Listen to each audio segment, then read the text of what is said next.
Hello and welcome to the Science City channel. और हम यहाँ पढ़ने वाले हैं चैप्टर नंबर 3 जो है फाइबर टू फैब्रिक। हम बात करने वाले कि ऐसे सिप से हमें कैसे जो है ऐसे लवली डिफरेंट कलर्ड जो हैं यान मिल जाते हैं। स्टार्ट करने से पहले हमारे चैनल साइंस सिटी को लाइक, शेयर और सब्सक्राइब करना ना भूलें। So let's get started. देखते हैं क्या है फाइबर्स। हम डेली यूज़ में बहुत सारे क्लोथ्स जो हैं यूज़ करते हैं। जो भी क्लोथ हैं वो बने होते हैं कॉटन के, वूल के, सिल्क के, फ्लेक्स, जूट, नायलॉन या पॉलिएस्टर, कोई भी मटेरियल, किसी भी मटेरियल का जो है क्लोथ बना हो सकता है। जैसे कि यहाँ जो है एक विंटर वियर दिखा रखा है। अगर हम इसका कोई भी एक थ्रेड निकाल लें, अगर कोई भी हम यहाँ से एक थ्रेड निकालते हैं तो पूरा ही स्वेटर जो है खुल जाएगा, यानी कि इसके धागे निकल जाएंगे। ठीक है, अब जो धागे हैं यानी कि यान जो है, धागों को हम बोलते हैं यान की सबसे स्मॉलेस्ट यूनिट जो होगी, यानी कि यान भी किसी चीज़ से मिलके बना हुआ होगा, तो उन यान की सबसे स्मॉलेस्ट यूनिट को ही फाइबर्स कहा जाता है। सो फाइबर्स है thin thread like strand from which fabrics और क्लोथ्स आर मेड। अब वो फैब्रिक जो है किसी भी मटेरियल का बना हो सकता है कि प्लांट सोर्स हो सकता है कि मैन मेड सोर्स हो। ये आपने 6th क्लास में भी पढ़ा होगा। जो फाइबर है वो फाइनली यान बनाता है और यान जो है फाइनली एक क्लोथ बना देता है। यान को जो है, यान is made from fibre by the process of spinning. Fibre जो है यान से मिलके बना होता है। फाइबर जो है वो क्या बनाता है, यान बनाता है, और यान जो है फाइनली कन्वर्ट हो जाता है फैब्रिक में। यहाँ देख सकते हो कि स्मॉल जैसे स्ट्रैंड दिखाई दे रहे हैं। सो ये क्या बनाएंगे, एक थ्रेड बनाएंगे। थ्रेड हम देखते हैं ऊन जो बुनते हैं घर पे, तो वो आप थ्रेड देख सकते हो। सो फाइनली ये फाइबर जो है ये एक क्लोथ रेडी कर रहा है। सो दिस इज़ द प्रोसेस कि कैसे फाइबर जो है वो फैब्रिक में कन्वर्ट हो जाता है। देखने वाले हैं अब टाइप्स ऑफ फाइबर जो है मेनली 2 टाइप का होता है, नेचुरल फाइबर और man made fibre. Natural fibre यानी कि नेचर से जो हमें मिलता है। नेचर में क्या, यानी प्लांट से या फिर एनिमल से जो हमें मिलता है। जैसे वूल किससे मिलती है, हमें एनिमल से मिलती है, और एनिमल किसका पार्ट है, हमारे नेचर का पार्ट है। जूट जो है, जूट किससे मिलती है, प्लांट से मिलती है। मैन मेड फाइबर्स जैसे कि नायलॉन या रेयन, यानी कि जो फैक्ट्री में बनाए जाते हैं, ऐसे फाइबर को हम कहेंगे मैन मेड फाइबर्स। सो जो भी हम क्लोथ्स पहनते हैं उसका जो यान है वो या तो मिलता है हमें प्लांट से या फिर मिलता है हमें एनिमल से।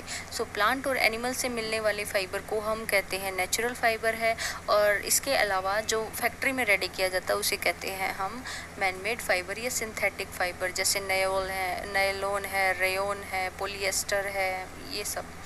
वूल और जो सिल्क फाइबर हैं वो कहाँ से मिलते हैं, सिप के फ्लीस यानी कि फ्लीस हेयर से मिलते हैं या फिर याक से मिलते हैं।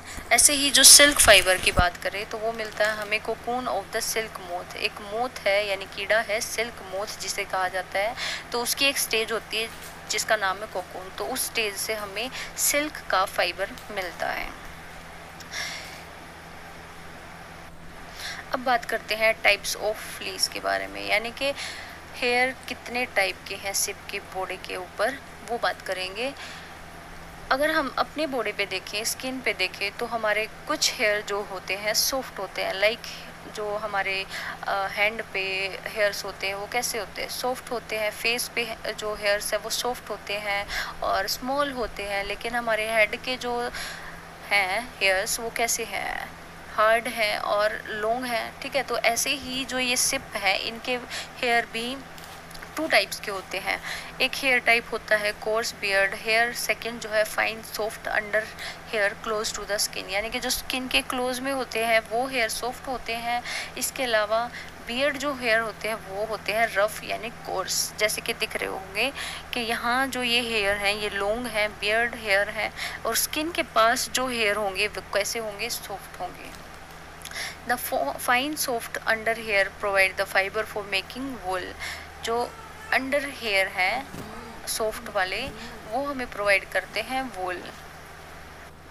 सॉफ्ट हेयर वाले जो सिप होते हैं उनको क्या कर लिया जाता है, केयरफुली उनके पेरेंट्स को चूज़ कर लिया जाता है, और इसी प्रोसेस को the process of selecting parent for obtaining special character in their offspring such as soft under hair in the sheep, इसे ही कहा जाता है सिलेक्टिव ब्रीडिंग। यानी कि जिसके पास अच्छे क्वालिटी के सॉफ्ट अंडर हेयर हैं उनके पेरेंट्स को चूज़ कर लिया जाता है। इस प्रोसेस को कहा जाता है सिलेक्टिव ब्रीडिंग, क्योंकि उनको सिलेक्ट किया गया है। ऐसे सिप जो है अच्छी क्वालिटी की वूल प्रोवाइड करने में हेल्प करते हैं, साथ ही ऐसे सिप की जो यील्ड होती है, पैदावार जो करते हैं वूल की, वो भी ज़्यादा हाई होती है। रियरिंग ऑफ सिप, यानी कि रियरिंग का मतलब होता है कि उनको खिलाना पिलाना और उनको बढ़ाना, ठीक है, इसे कहा जाता है rearing of sheep. So sheep जो है वो मेनली क्या फीड करती हैं, वो खाती हैं लीव्स और pulses, oil cake, dry fodder, ये सब जो है उनका फूड है।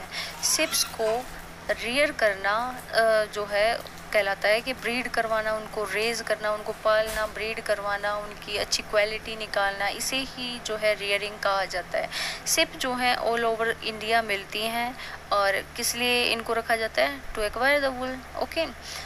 इन्हें राजस्थान से लेके जम्मू कश्मीर, अरुणाचल प्रदेश, गुजरात, हिमाचल प्रदेश, पंजाब, ऐसी स्टेट में इंडिया में हर जगह इनको पाला जाता है सिप को।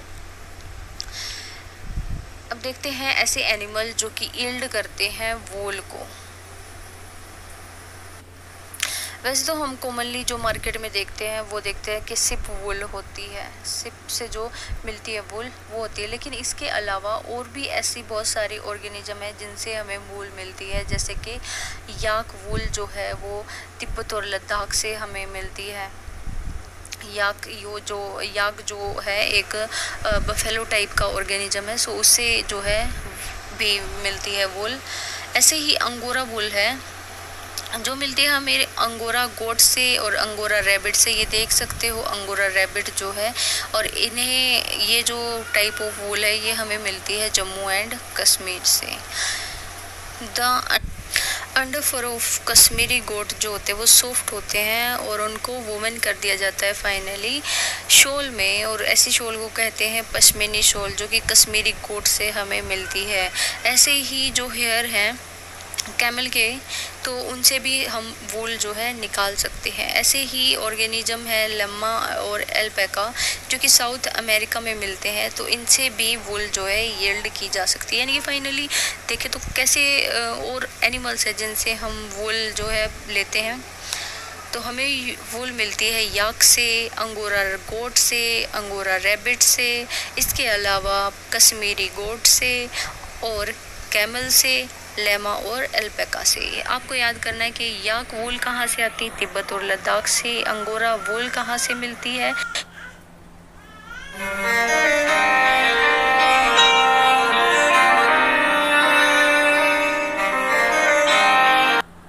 कश्मीरी गोट इजी है कि इससे कश्मीर में ही मिलेगी और इससे बनती है पश्मीना शॉल। कैमल से भी मिलते हैं। इसके अलावा लेमा और अल्पैका से साउथ अमेरिका में वूल जो है यील्ड की जाती है। इंडियन ब्रीड पढ़ते हैं कि ऐसी कौन कौन सी इंडियन ब्रीड हैं जिनसे हमें मिलती है वूल। लोही जो है ब्रीड ऑफ सिप है, इससे मिलती है गुड क्वालिटी वूल। और लोही जो ब्रीड है सिप की वो मिलती है राजस्थान और पंजाब में। ऐसे ही रामपुरा बुशियर है जो कि ब्राउन फ्लीक की क्वालिटी ऑफ वुल है, और उत्तर प्रदेश और हिमाचल प्रदेश में ये जो रामपुरा बुशियर है ये मिलती है। इसके अलावा नाली जो है सिप, ये इससे मिलती है हमें कारपेट वाली वुल, और ऐसी सिप मिलती है राजस्थान, हरियाणा, पंजाब में। भाखरवाल, ये एग्ज़ाम पॉइंट ऑफ व्यू से इम्पोर्टेंट है कि भाखरवाल जो है इससे मिलती है वूलन शॉल, और ये जो ब्रीड है मिलती है किस स्टेट में, जम्मू एंड कश्मीर में। ऐसे ही मारवाड़ी है, मारवाड़ी जो है कोर्स वूल मिलती है इससे, और मिलती है ये सिप गुजरात में। ऐसे ही पटनवाड़ी है जो कि हॉइजरी के लिए वूल प्रोवाइड कराती है, और किस स्टेट में मिलती है, गुजरात में। सो मेनली जो है 3 जो ब्रीड है सिप की वो इम्पोर्टेंट है। देखते हैं कि प्रोसेसिंग ऑफ फाइबर इनटू वूल कैसे किया जाता है। इसके लिए पढ़ने वाले हैं various stages. So first step है बच्चों शेयरिंग। शेयरिंग का मतलब है कि जो सिप है उसके हेयर को रिमूव करना, उसकी स्किन से उसके हेयर को रिमूव करना ही शेयरिंग कहलाता है। अब उसको रिमूव करने के लिए हमें कोई मशीन चाहिए। ओके, जैसे कि डायग्राम में देख सकते हो। सो शेयरिंग है कि removing the upper layer of sheep, उसे कहा जाता है शेयरिंग। शेयरिंग जो है मेनली हॉट वेदर में की जाती है, क्योंकि उसे ठंड से बचना है सिप को। उस टाइम उसके पूरी बॉडी पे हेयर आ जाते हैं। सो इसीलिए हॉट वेदर में पूरी स्किन को जो है निकाल लिया जाता है और उसे एज अ फाइबर यूज़ कर लेते हैं हम ह्यूमंस। शेयरिंग जो हर्ट नहीं करती सिप को, क्योंकि वो तो उसका जो पार्ट है बॉडी का वो डेड है, डेड स्किन है, इसीलिए उससे कोई उसको हर्ट नहीं होता। स्कोरिंग जो है, स्कोरिंग का मीनिंग है कि जो हमने अब ये स्किन निकाल ली है इससे हम रिमूव कर दें डर्ट को, ग्रीज को, डस्ट को, जो भी वहाँ पे गंदगी है उस फाइबर से हमें वो निकाल लेना ही कहलाती है स्कोरिंग। ये जनरली मशीन्स में किया जाता है प्रोसेस। शॉर्टिंग नेक्स्ट स्टेप जो है थर्ड है वो है शॉर्टिंग। शॉर्टिंग ऐसा प्रोसेस है जिसमें कि उसके टेक्सचर के अकॉर्डिंग, हेयर टेक्सचर्स के अकॉर्डिंग डिफरेंट हेयर को अलग कर लेना, उसे कहा जाता है शॉर्टिंग। ये देख सकते हो स्कोरिंग। स्कोरिंग में जो है डर्ट जो है रिमूव कर लेना मशीन की हेल्प से, और यहाँ शॉर्टिंग जो है डिफरेंट टेक्सचर्स के अकॉर्डिंग उसको अलग अलग कर लेना, उसे कहेंगे शॉर्टिंग। नेक्स्ट 3 स्टेप हैं। फर्स्ट स्टेप है जिसमें 4th स्टेप रिमूविंग ऑफ बर, यानी कि जो बर हैं वो उससे फ्लिक हेयर से रिमूव कर लिए जाते हैं। किस प्रोसेस से? पिकिंग से। उसे हेयर से पिक कर लिया जाता है, बाहर निकाल दिया जाता है। उसके बाद जो है हेयर को क्लीन और ड्राई कर लिया जाता है और इसके बाद उसे फाइबर में फाइनली कन्वर्ट कर दिया जाता है। इसके बाद वो यूज़ करने के लिए अवेलेबल है। यहाँ देख सकते हो cooling colouring the wool fibre, ये जो है 5th स्टेप है कलरिंग, यानी कि अब फाइबर हमें मिल चुका है, हम उसे डिफरेंट कलर की डाई प्रोवाइड करेंगे अकॉर्डिंग कि हमें कैसा कलर चाहिए। सो 5th स्टेप जो होगा वो होगा colouring of wool fibre. 6th step है रोलिंग ऑफ वूल। अब हमारे पास जो फाइबर है उसको हम स्ट्रेटन करके और उसको रोल कर देते हैं यान के अंदर। सो ये है फाइनल स्टेप। इसके बाद आपने देखा ही होगा कि कैसे जो है यान को फैब्रिक में बनाया जा सकता है। घर पे आप अपनी मम्मा को भी देखते होंगे कि कैसे वो जो है दस्ताने हमारे हाथों के लिए बनाती हैं, कैप हमारे हाथों के लिए बनाते हैं। सो ये ही वो फाइनली यान रेडी है और यान जो है फाइबर से जो है यान बना है। फिर से एक बार स्टेप देख लेते हैं। सो फर्स्ट स्टेप यहाँ है sharing, then scoring, then sorting. So 3S करके इसको आप याद कर सकते हो। शेयरिंग जो है यानी कि जो अपर लेयर है, डेड लेयर है स्किन की, सिप की, उसको निकाल लेना कहलाता है sharing. Then second step is scouring, यानी कि स्कोर कर लेना, यानी कि उससे डर्ट निकाल देना, ग्रीस, डस्ट, जो भी गंदे पार्टिकल्स हैं उनको रिमूव कर देना हेयर से, सिप हेयर से, उसे कहा जाता है स्कोरिंग। और ये मशीन के अंदर की जाती है। सॉर्टिंग है कि डिफरेंट टेक्सचर्स के अकॉर्डिंग उसको सेपरेट कर लेना क्या कहलाता है? सॉर्टिंग कहलाता है। ये आप प्रोसेस देख सकते हो दोनों के कैसे स्कोरिंग और सॉर्टिंग जो है चल रहे हैं। इसके बाद है 4th स्टेप रिमूविंग ऑफ बर, यानी कि बर को रिमूव कर लिया जाता है हैंड पिक करके। और नेक्स्ट स्टेप जो होगा वो है कलरिंग। अब हमें फाइबर फाइनली मिल जाएगा और फाइबर को हम क्या कर लेंगे? डाई कर लेंगे। Then rolling of wool. अब जो हमें फाइबर मिल चुका है हम उसको स्पिनिंग करके फाइनली यान में कन्वर्ट कर लेंगे और हमें यान से मिलता है fabric. So this is the whole step of making fabric from fibre. So so occupational hazard क्या है? ऑक्यूपेशनल हैज़र्ड का मतलब है कि जो भी ऑक्यूपेशन है, जो भी हमारा काम है, नौकरी है, उससे रिलेटेड अगर हमें कोई भी डिजीज़ हो रही है तो उसे हम कहेंगे ऑक्यूपेशनल हैज़र्ड। यानी कि काम करने से रिलेटेड अगर कोई डिजीज़ हो रही है तो उसे कहेंगे ऑक्यूपेशनल हैज़र्ड। ऑक्यूपेशनल हैज़र्ड से रिलेटेड यहाँ पे क्या डिजीज़ है, वो है शॉर्टर डिजीज़। हमने लास्ट क्लास में पढ़ा था कि 6 स्टेप होते हैं जिससे सिप के हेयर से हमें फैब्रिक या क्लोथ मिलता है। हमारा जो फर्स्ट प्रोसेस था स्कोरिंग था, शेयरिंग था, देन सॉर्टिंग जो था, सॉर्टिंग हमने पढ़ा था। सॉर्टिंग में क्या किया जाता है, डिफरेंट टेक्सचर्स के जो हेयर हैं उनको सेपरेट किया जाता है कि ये जो है कोर्स हेयर हैं उनको अलग कर लिया था और जो अच्छे हेयर हैं उनको अलग कर लिया था। सो सॉर्टिंग जो है उसका मतलब था कि डिफरेंट टेक्सचर के हेयर को सेपरेट कर लेना, तो उससे ही एसोसिएटेड है डिजीज़ सॉर्टर डिजीज़। सो यही है इसका ऑक्यूपेशनल हैज़र्ड। यहाँ पे होता क्या है कि ये सॉर्टर डिजीज़ जो है बैक्टीरिया एंथ्रेक्स से होती है। किस बैक्टीरिया से हो रही है? एंथ्रेक्स बैक्टीरिया से हो रही है। एंथ्रेक्स बैक्टीरिया से कौन सी ऑक्यूपेशनल हैज़र्ड हो रही है? सॉर्टर डिजीज़ हो रही है। ये जो बैक्टीरिया है वो मेनली ब्लड को इन्फेक्ट करता है, ब्लड को जो है इन्फेक्ट करता है और यहाँ पे क्या होता है कि इंजरीज़ हो जाती है और ये इंजरीज जो है ब्लड क्लोटिंग नहीं होती और ऐसे ही ब्लड रिलेटेड और भी जो है प्रॉब्लम पर्सन जो रिलेटेड है इस इंडस्ट्री से उनको होती है। सो ये जो डिजीज़ है वो फैटल भी हो सकती है, यानी कि इसमें डेथ भी हो सकती है। इसके अलावा इसमें फीवर, कफ, ब्लडी डायरिया, इस टाइप से कुछ और भी इसके सिम्टम हैं शॉर्टर डिजीज़ के। सो ऑक्यूपेशनल हैज़र्ड क्या हुआ कि जो भी हम कार्य कर रहे हैं अपने लाइवलीहुड के लिए यानी कि पैसा कमाने के लिए, सो उससे रिलेटेड अगर हमें कोई डिजीज़ हो जाती है तो उसे कहा जाता है ऑक्यूपेशनल हैज़र्ड। सो सिप के जब हेयर रिमूव किए जाते हैं तो सिप के प्रोसेस में यहाँ पे होती है डिजीज़ शॉर्टर डिजीज़। वूल जब प्रोडक्शन होता है, वूल प्रोडक्शन के प्रोसेस में जो शॉर्टिंग स्टेप है उससे होने वाली डिजीज़ को कहा जाता है शॉर्टर डिजीज़। होती किसकी वजह से है? एंथ्रेक्स बैक्टीरिया की वजह से। और किससे रिलेटेड डिजीज़ है? ब्लड से रिलेटेड डिजीज़। तो ये थे सभी इंपॉर्टेंट क्वेश्चन जो इससे आ सकते हैं। तो अब हमें पढ़ना है सिल्क के बारे में। सिल्क क्या है? सिल्क जो है नाम सुना होगा, मार्केट में बहुत ज़्यादा बिकने वाला फैब्रिक है सिल्क। सिल्क जो है मिलता है हमें एक कीड़े से, सिल्क मोथ से। सिल्क मोथ इसे कहा जाता है। सिल्क मोथ जो है यानी इंसेक्ट है। इंसेक्ट किसका पार्ट है? जो प्लांट है, एनिमल है, ये किसका पार्ट है भाई? नेचर का पार्ट है। तो सिल्क जो है कैसा फाइबर होगा? नेचुरल होगा कि मैन मेड होगा?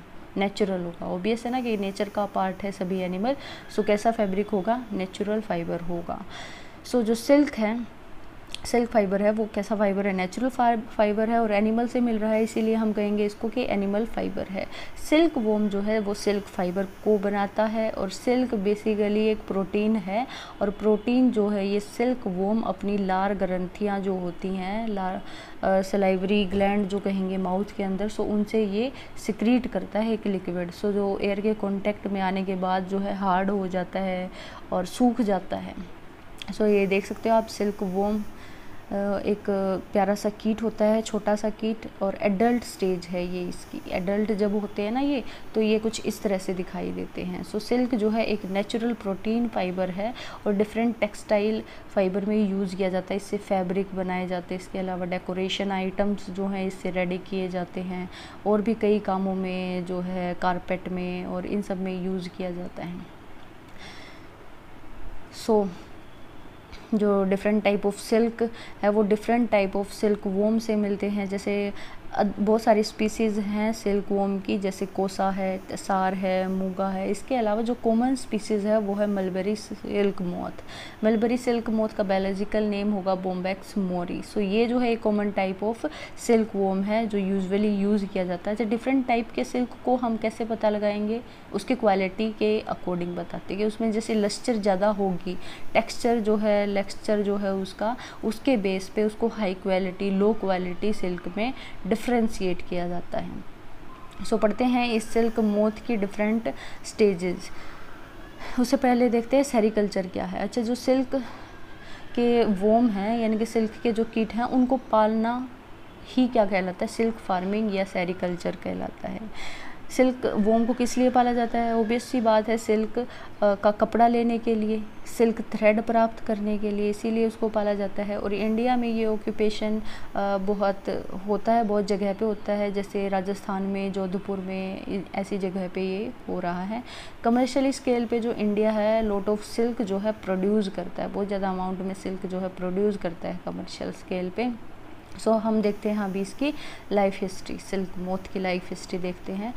Life history of silk moth, यहाँ हम डिस्कस करने वाले कि सिल्क मोथ किस किस स्टेज से गुजर के फाइनली एक एडल्ट में कन्वर्ट होता है। तो फर्स्ट स्टेज जो हो गई वो है इसकी egg stage, then larval stage, then pupa stage हो गई, और लास्ट स्टेज में हम पढ़ने वाले हैं कोकून स्टेज, एग स्टेज। यहाँ पे जो एक फीमेल सिल्क मोथ है वो मलबरी, यानी मलबरी का नाम होता है सहतूत, सहतूत के पत्तों पे अपने एग जो है ले कर देती है। इसके बाद 10 से 15 दिन के बाद जो एग हैं वो हैच करते हैं और लार्वा फॉर्म में कन्वर्ट होते हैं। जो लार्वा होता है सिल्क मोथ का उसे कहा जाता है कैटरपिलर। तो लार्वा जो है, याद रखना ये इम्पोर्टेंट है कि लार्वा जो स्टेज होती है सिल्क मोथ की उसे क्या कहा जाता है, कैटरपिलर कहा जाता है, या फिर सिल्क वॉर्म कहेंगे। कैटरपिलर याद रखना आपको, कैटरपिलर स्टेज होती है लार्वल जो होती है। इसके बाद ये कैटरपिलर मलबरी लीव्स के जो ट्री हैं, मलबरी ट्री के जो लीव हैं उन पे फीड करता है बहुत ज़्यादा अमाउंट में, और अपने साइज़ को, लेंथ को अपनी बढ़ा लेता है। जैसे दिखाई दे रहा आपको लार्वा स्टेज, कैटरपिलर स्टेज है ये अपनी लेंथ को कितना बढ़ा चुका है। एग जो है स्मॉल थे, और इसके बाद ये जो है किस में कन्वर्ट हो जाएगा फाइनली, प्यूपा में, और प्यूपा से निकलेगा एडल्ट मेल या फीमेल, जो भी निकलना है वो एडल्ट मेल या फीमेल निकलेगा। ये एडल्ट फिर से ले एग करेगा लीव्स पे, इससे लार्वा स्टेज निकलेगी, और लार्वा स्टेज फाइनली प्यूपा में कन्वर्ट होगी।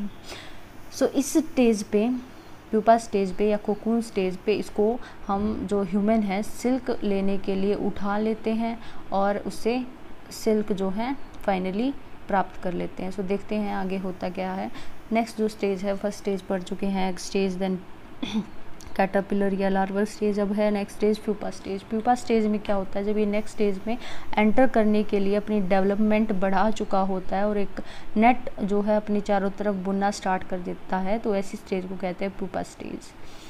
कोकून स्टेज, कोकून स्टेज वो स्टेज है जिसमें कि जो सिल्क मोथ है ये अपनी साइड ऐसा, अपने चारों साइड ऐसा कुछ कवरिंग बना लेता है, हार्ड कवरिंग फाइनली क्रिएट हो जाती है। ये हम डिस्कस कर चुके हैं कि ये जो सिल्क मोथ है वो अपनी लार्वल जो लार्वा है, जो सिल्क मोथ है वो क्या करता है, अपनी सिलाइवरी ग्लैंड से एक लिक्विड सिक्रेट करता है और उससे अपने चारों साइड एक नेट बुन लेता है। सो वो नेट जो है पहले तो लिक्विड होता है, सिल्क जो है पहले लिक्विड फॉर्म में होगा, लेकिन बाद में वो जो है एयर के कांटेक्ट में जैसे ही आएगा तो जो है हार्ड हो जाएगी, जो कवरिंग है वो हार्ड हो जाएगी, और उसे हम कहेंगे कोकून। इस कवरिंग को क्या कहेंगे, कोकून कहेंगे। सो इसी स्टेज पे हम कोकून से सिल्क प्राप्त करते हैं। ये भी इम्पोर्टेंट क्वेश्चन है कि किस स्टेज पे हम सिल्क वॉर्म से सिल्क प्राप्त करते हैं। तो कोकून स्टेज या प्यूपा स्टेज पे हम इससे क्या करते हैं, सिल्क प्राप्त करते हैं। फाइनली जो कैटरपिलर है वो एडल्ट में कन्वर्ट हो जाता है, इससे क्या निकलेगा, एक एडल्ट निकलेगा। अब जो है ये बात कर चुके हैं लाइफ साइकिल जो थी हमारी सिल्क वॉर्म की। अब देखते हैं कि सिल्क कैसे प्राप्त करते हैं। हाँ, हम कोकून से, जो भी कोकून स्टेज होती है उसको हम कलेक्ट कर लेते हैं, जितने कोकून जो हैं उनको हम कलेक्ट कर लेंगे, उनको सन ड्राई कर लेंगे और बॉयल करेंगे। पानी के अंदर उनको बॉयल किया जाता है ताकि जो सिल्क फाइबर है उसको अलग कर लिया जाए। तो जो कोकून के अंदर जो प्यूपा स्टेज का सिल्क इंसेक्ट है वो तो मारा ही जाएगा, ठीक है।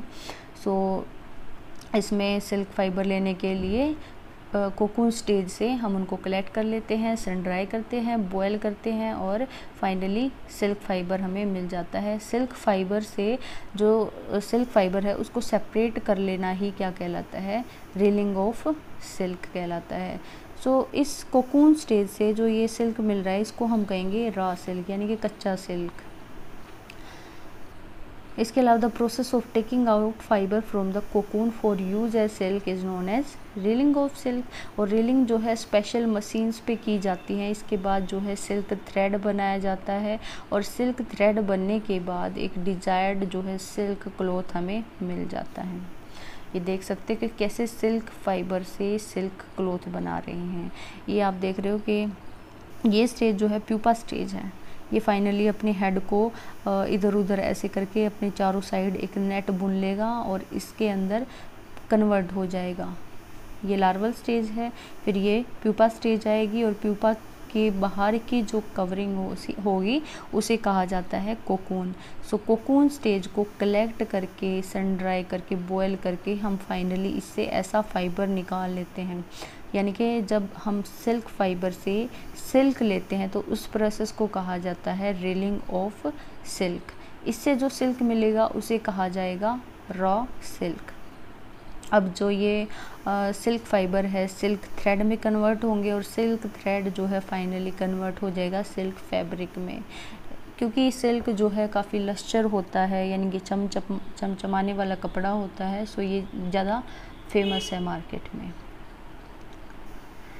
सो देखते हैं कि डिस्कवरी कैसे हुई है सिल्क की।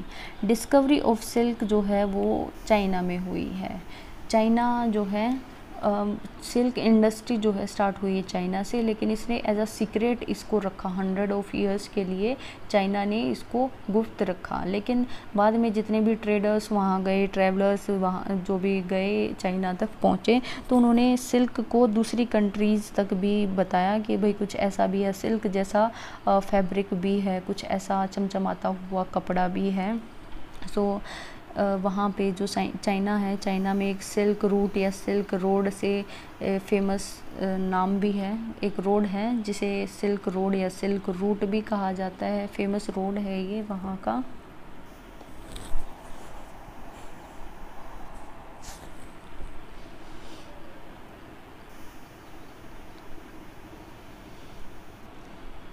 अब इसकी डिस्कवरी कैसे हुई? एक्चुअली एक जो किंग थे चाइना में, वो ये चीज़ देख के हैरान थे कि कैसे मलबरी लीव्स पे को कौन खा रहा है, और वो भी कुछ ऐसे टाइप से।